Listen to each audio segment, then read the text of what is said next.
Como todas as terças-feiras, os porquês da política com Augusto Santos Silva. Boa noite, Sr. Professor. Temos a Troika cá e temos estas divisões aparentes no Governo, a propósito deste novo pacote de austeridade, já lá vamos. Antes, hoje, uma das notícias do dia é que regressaram os exames da quarta classe do quarto ano. Sim, eu acho que isso é um bom tema de debate político. Aliás, até me faz alguma impressão a fraqueza desse debate. Porque, neste caso, não há nenhuma imposição da Troika, neste caso não há nenhuma medida de redução de despesa e, nesse caso, também não é nenhum passo que nós estejamos a dar em direção à Europa. Pelo contrário, estamos a afastar-nos da Europa. E eu não sei exatamente como está ainda o caso austríaco, porque a Áustria estava a tomar decisões, mas, tirando a Áustria, Portugal será o único país da União Europeia com exames que contem para a classificação final no quarto ano de escolaridade. O único. Também, essa informação é de um relatório, do penúltimo relatório publicado, que não consta do último. Mas, mesmo que consideremos o caso de Malta, e digo, não apurei como terminou a decisão no caso austríaco, Portugal será do número reduzidíssimo de países, se há mais algum, que na União Europeia terá exames de quarto ano a contar para a nota. E isso é mau, presumo, do seu ponto de vista? Depende. Vamos ver qual é a diferença. Porque às vezes as pessoas podem ser levadas a pensar que não havia nada e que agora, finalmente, pela primeira vez, os alunos vão fazer provas finais de quarto ano. Ora, o que é que acontecia? Havia provas que os meninos e meninas de 9, 10 anos faziam no fim do quarto ano de escolaridade? Sim, havia. A português e a matemática? Sim, havia. Essas provas eram nacionais? Sim, eram. Eram universais? Todos faziam? Faziam. Eram avaliadas? Sim. Eram classificadas? Sim. Essas classificações eram comunicadas às escolas e aos respectivos professores que as poderiam levar em conta nas classificações? Sim. Tudo isso sucedia com as provas de aferição que se realizaram em Portugal até este ano letivo. Portanto, o que é que há de novo nestes chamados exames nacionais de quarto ano? Na minha modesta opinião, há duas coisas. Uma é paranoia pura e a outra é um erro pedagógico, do meu ponto de vista, crasso. Começando pela paranoia, o que é que na operação deste ano se fez? Primeiro foi chamar às provas, dar às provas o nome papão. O exame. Portanto, deixa-se chamar provas de aferição, provas, como sempre foram, e passa a chamar-se exame, com essa conotação que remete para o antigamente e que remete para provas de seleção, neste caso, terrivelmente precoce, de alunos. Depois trata-se os alunos como se fossem potenciais delinquentes, chegando, aliás, ao cúmulo de se exigir que os meninos, um menino ou menina de 9 anos de idade, assinasse uma declaração a responsabilizar-se por, eventualmente, trazer o telemóvel escondido, como um delinquente, para a realização da prova. E, depois, trata-se os professores como se fossem ou aldrabões ou totós. Aldrabões porquê? Porque a lógica desta prova, deste exame, deixa de ser a realização na escola, no contexto da turma, com o respectivo professor, como eram até aqui as provas de aferição, e os alunos são deslocados para outras escolas, maciçamente, e, sobretudo, são vigiadas as provas por professores que têm que ser de outros ciclos de estudo e têm que ser de outras disciplinas, como se os professores fossem os sujeitos e as escolas fossem umas entidades que merecessem do Ministério da Educação apenas desconfiança. E porquê é que se diz que também se trata, como é que eu digo, que também se trata os professores como se fossem totós? Desculpe o termo, é para me explicar bem. Porque o Ministério da Educação, quando impõe que seja, por exemplo, um professor de História a vigiar uma prova de português, como foi hoje, presume que um professor de História do segundo ou do terceiro ciclo não saiba preencher a prova de português do menino de 9 anos. Está a perceber o que eu estou a dizer? Portanto, há um primeiro elemento que, aliás, é o que me surpreende mais nesta operação, que é este elemento. Pega-se num regime de avaliação de alunos informativo, mas que, como disse, todos os meninos faziam, nestas mesmíssimas disciplinas, em todas as escolas, segundo o mesmo formulário, segundo o mesmo enunciado, provas avaliadas e classificadas e remetidas para as escolas. Pega-se neste modelo que estava implantado e, com esta preocupação absolutamente paranoica, no meu modesto entender, transtorna-se a vida das escolas, transtorna-se a vida dos outros alunos, porque houve alunos que deixaram de ter aulas hoje para as escolas poderem receber os meninos que iam fazer exames, e trata-se os meninos como se fossem potenciais delinquentes aos 10 anos de idade e os respectivos professores como merecessem do Ministério da Educação apenas desconfiança. E o doutor acha que tudo isso pode traumatizar as crianças de 9 anos? Aliás, hoje... Quando o que se pretende, aparentemente, pelo Comissário, é mais rigor em tudo isto. Do meu conhecimento, eu não vejo qual é o rigor que se acrescenta com isto. Porque a paranoia não é rigor. Não sei qual é o rigor que se acrescenta por retirar os meninos do contexto da sua turma e tratá-los aos 9 anos como se eles fossem adolescentes malandros que aos 18 anos, tendo que disputar uns com os outros a entrada em medicina, levam umas cábulas nas meias ou nos calções e usam essas cábulas se os professores não estiverem atentos. E, neste caso, acrescentando a desconfiança de que os professores, se forem professores das turmas dessas meninas e desses meninos, serão cúmplices na trafolhice. Mas se forem professores de biologia, já não percebem nada de matemática e, portanto, já podem vigiar matemática. Isto é uma coisa absolutamente extraordinária, na minha opinião. Portanto, primeiro elemento, esta paranoia que eu queria aqui analisar. Segundo elemento, que me parece ser um erro pedagógico. Onde é que está o erro pedagógico que me parece crasso? É não ainda este ano, porque este ano as provas contam, os exames contam apenas 25%. A ponderação da classificação do exame na classificação final é apenas de 25%. Portanto, um menino que for com 3 ao exame, portanto com nota positiva ao longo do ano, pode não fazer nada no exame que passa na mesma. Mas para o ano já contará 30% e, portanto, para o ano o exame, se correr muito mal ao aluno, o exame pode significar retenção automática. Onde é que me parece estar aqui o erro? O erro está em, logo aos 9, 10 anos de idade, fazer depender o sucesso de um ciclo de estudos do que pode ser o azar num momento de avaliação.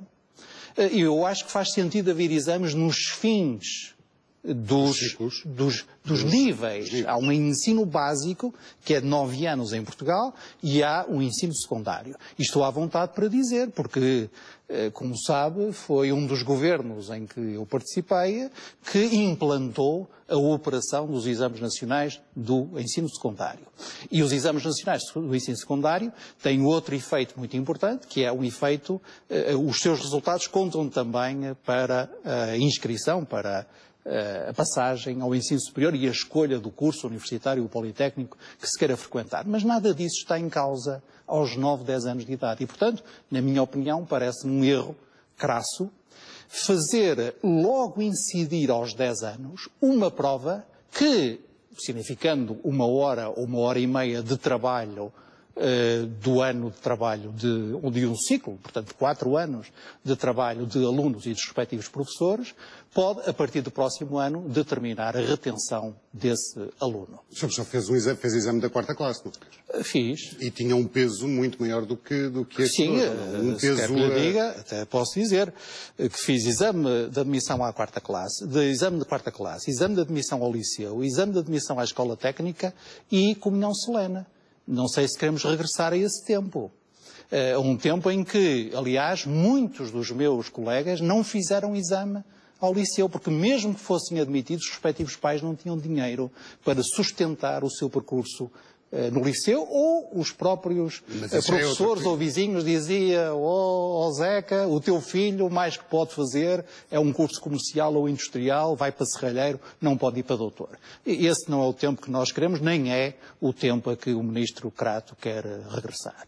Agora, o que eu acho é que um lado populista da sua política educativa, que é tentar jogar a seu favor alguma inclinação de uma opinião pública mal informada, a favor de tudo o que significa rigor, porque essa opinião pública mal informada às vezes nem sequer sabe que já havia provas e imaginava que tudo na escola primária, entre aspas, era brincadeira e desembaraço. E esse lado populista pode assumir, como creio que assumiu neste caso, um lado que eu não encontro outra palavra para caracterizar senão paranoico. Então aquela declaração que o Ministério da Educação inventou, segundo a qual um menino de 9 ou 10 anos, a Alicinha ou o Manelinho, tinham que escrever e assinar por baixo, que declaravam que não tinham levado o telemóvel para a prova, parece-me uma coisa, o clímax dessa paranoia. Agora, se me permite só para terminar, do ponto de vista mais político, há aqui 3 notas finais que eu também gostava de relevar, como agora se diz. Da primeira já falei, nós não nos estamos a aproximar da Europa, não nos estamos a aproximar dos melhores padrões europeus, não nos estamos a aproximar dos métodos usados pelos sistemas educativos que melhor provam em matéria de resultados. Estamos, pelo contrário, a afastar-nos. Segunda nota muito interessante é que, num momento e num governo em que tudo parece determinar-se pela necessidade de reduzir despesa, esta é uma medida que adiciona despesa, que causa mais despesa. O que é também interessante. Tem dias a redução de despesa. E a terceira nota, que ainda é mais interessante, este passo, do meu ponto de vista, atrás, mas este passo na generalização de sistemas de avaliação no ensino português, só tem com o Ministro Nuno Crato uma área por cobrir.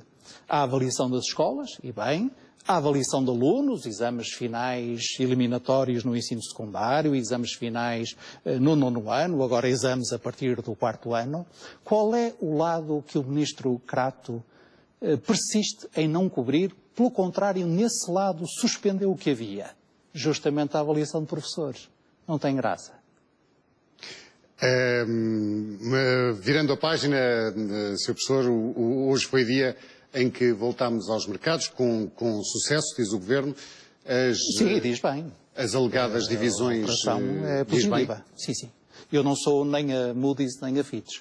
Nem muito menos sou daqueles que acham que quanto pior, melhor. Portanto, a operação de venda de 3 mil milhões de dívida de obrigações de tesouro a 10 anos em Portugal foi uma operação bem montada e bem conduzida, foi uma operação com sucesso e deu, essa sim, um passo em frente no processo de regresso de Portugal ao financiamento dos mercados, porque foi a primeira vez que Portugal colocou dívida a 10 anos. Claro que, dizer bem, não quer dizer ignorar os problemas.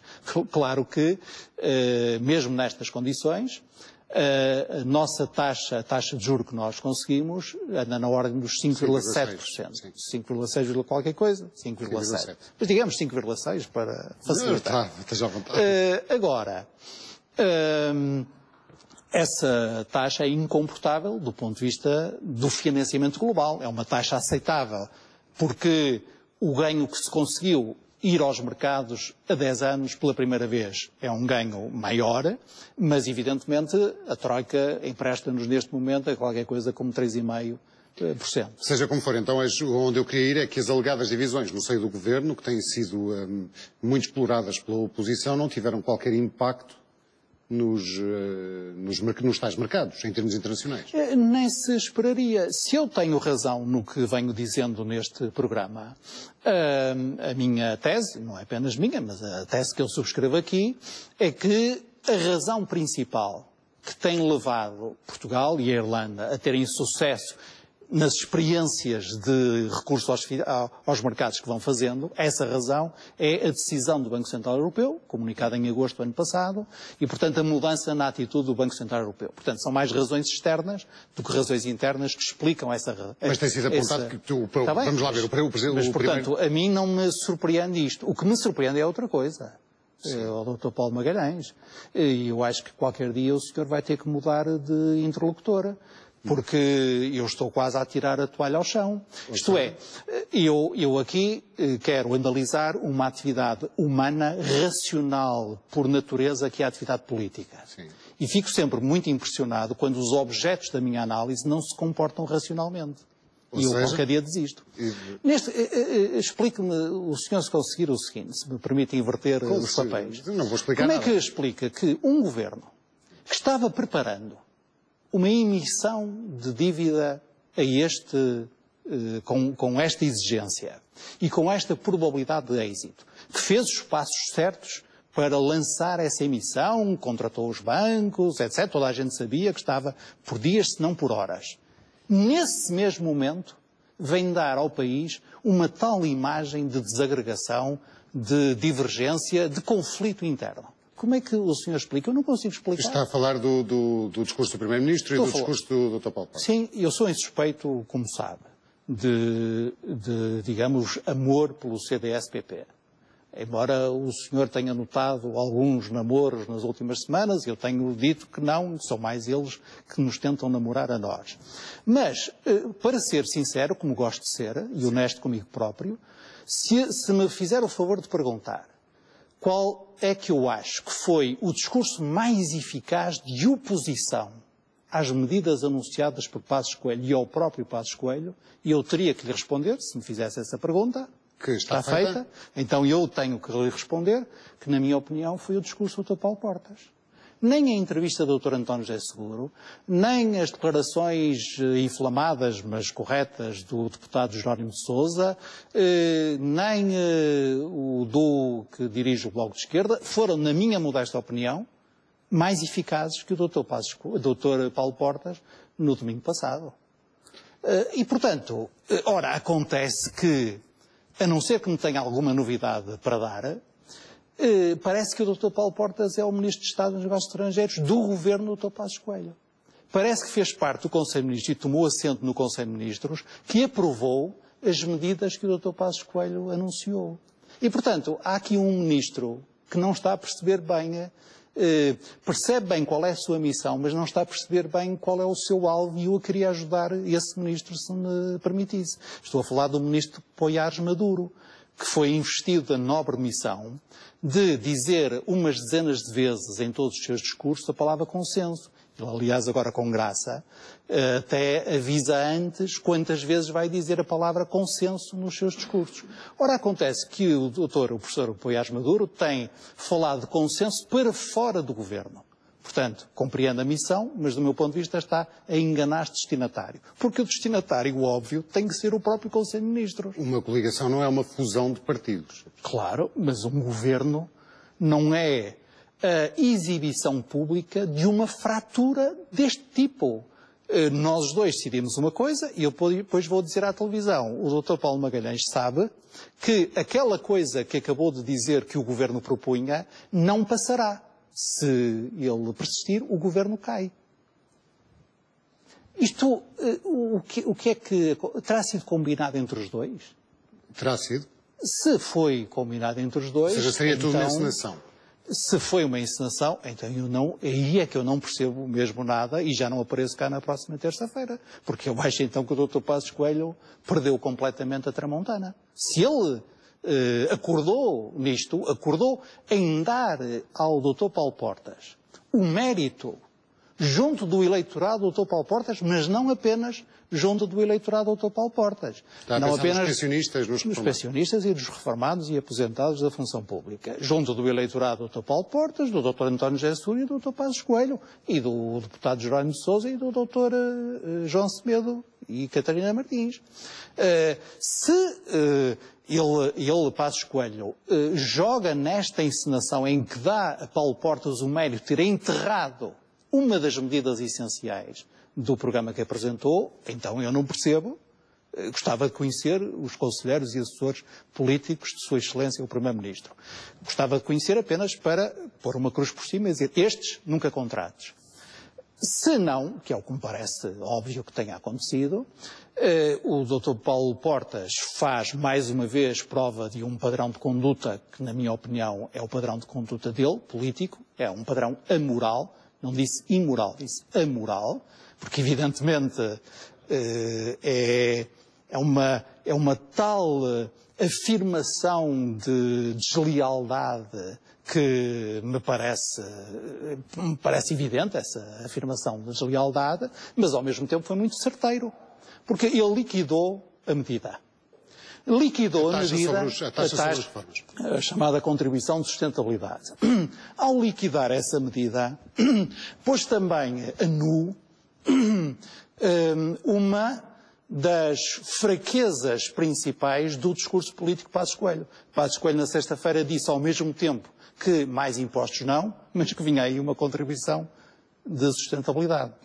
Isto é, mais impostos não, mas mais carga fiscal e parafiscal, sem dúvida. E depois, Paulo Portas cimentou a sua posição de eventual futura alternativa a Passos Coelho ou a quem vier a suceder a Passos Coelho, num projeto que, como sabe melhor do que eu, é um sonho para uma parte importante do centro-direita e da direita portuguesa, que é um grande partido de direita, liderado pelo Dr. Paulo Portas, sobre os escombros da atual mistura entre liberais, social-democratas e conservadores, que é o nosso PSD. Mas é uma... nosso do regime. Acaba por ser positivo ou não que Paulo Portas tenha travado esta medida do Governo? Tenho as minhas dúvidas. Aí, se me permite, acho que ainda há muitos buracos negros no sua adesão ao programa, no tal PEC deles, que é para aí o terceiro ou quarto destes, que foi anunciado na sexta-feira, um buraco que se vê ainda melhor quando se consulta a carta e os quadros que acompanham a carta dirigida à Troika. Repare no seguinte, e também não consigo perceber porque é que a oposição não olha para as medidas do ponto de vista da sua substância. Repare, quase 1.300 milhões dos 4.800 milhões previstos dependem das chamadas medidas de redução setorial. Essas medidas de redução setorial, que significam mais 300 milhões na educação, mais de quase 300 milhões na segurança social, mais de 100 milhões na saúde, nenhuma delas está detalhada. Isto é, nenhuma delas cumpre aquele critério que o próprio Primeiro-Ministro disse que era um critério essencial para a discussão, que fossem mensuráveis, credíveis e, acho que, concretas. Não é bem concretas, mas é uma coisa semelhante. Bom, segundo, por exemplo, a medida das 40 horas para a função pública vendida como respeitando o critério da igualdade, isto é, da aproximação do regime da função pública ao privado. Ora, isso não é verdade. Não é verdade. Não é verdade. Porque no privado o horário máximo legal é 40 horas, mas por negociação pode ser inferior às 40 horas. É, aliás, essa a regra no setor dos serviços, no setor terciário. Os trabalhadores do privado não trabalham 40 horas. E, portanto, se a lógica do Governo é puxar para as 40 horas o trabalho de funcionários públicos, como os funcionários da segurança social, da educação, da saúde, etc., estará a puxar esses funcionários públicos para um horário que será superior ao da função privada. Depois, e só para terminar este ponto, 2 dias, a cronologia da coisa foi esta. Na sexta à noite o Dr. Passos Coelho anunciou as medidas. No domingo o Dr. Paulo Portas fez o discurso de oposição às medidas. Na segunda-feira o Ministro da Saúde garantiu às organizações sindicais de médicos que não estava em causa o acordo celebrado entre o Ministério da Educação, o Ministério da Saúde e os médicos. Qual era esse acordo? Era de passagem das 35 para as 40 horas, sim, mas gradual, voluntária e com remuneração adicional.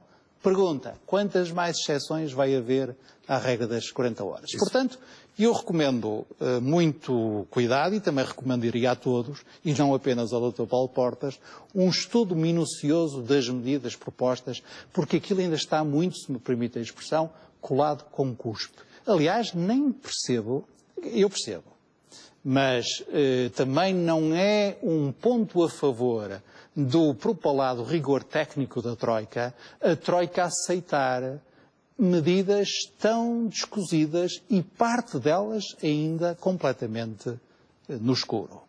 Agora, o elemento importante destes dias não é o conteúdo das medidas, é esta... É a falta de consenso como sim, setor. Exatamente, é a desagregação do Governo. É tão importante que terá motivado a convocação de um Conselho de Estado. Eu não, como sabe, sou muito prudente, não diria que motivou a convocação do Conselho de Estado, mas lá que desencadeou um processo, isso desencadeou. Um processo de convocação em curso do Conselho de Estado. Isso sim. Que, aliás, começou numa estação de televisão, que, embora não seja esta, nos merece igual consideração. Assim tem que merecer menos, mas a mim merece igual. Não, merece igual consideração. Somos colegas. Mas o Sr. tem reservas em relação... Acha que não vai existir este Conselho de Estado? Não sei, porque o Presidente da República é a única entidade, tanto quanto eu sei, e julgo que sei tudo, no que diz respeito às regras de convocação do Conselho de Estado, com autoridade para convocá-lo.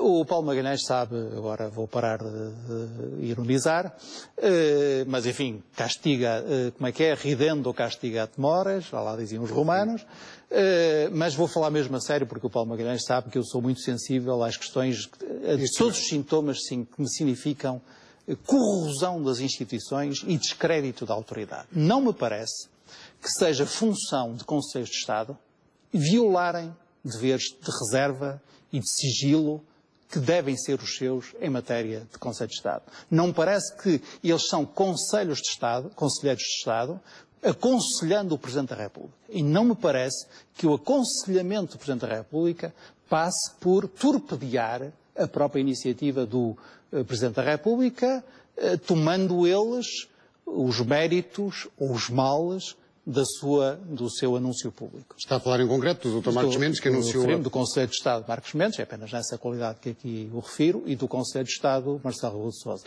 Que o Sr. acha que não... Um anunciou ao país que ia haver Conselho de Estado e o outro explicou ao país que não era bem assim, tinha havido, sondagens informais, viemos logo a saber, de certos conselheiros. Ora, o Conselho de Estado é um órgão muito importante. No Conselho de Estado têm, como se diz, assento por direito próprio todos os antigos Presidentes da República que se encontram vivos, felizmente são todos os eleitos da democracia portuguesa até agora, os Presidentes dos Governos Regionais, a Presidente da Assembleia da República, o Provedor de Justiça e conselheiros eleitos pela Assembleia e nomeados pelo Presidente. E, portanto, digamos que não é propriamente um sítio para brincar, tocar nas capinhas das portas ou a brincar a jornalista.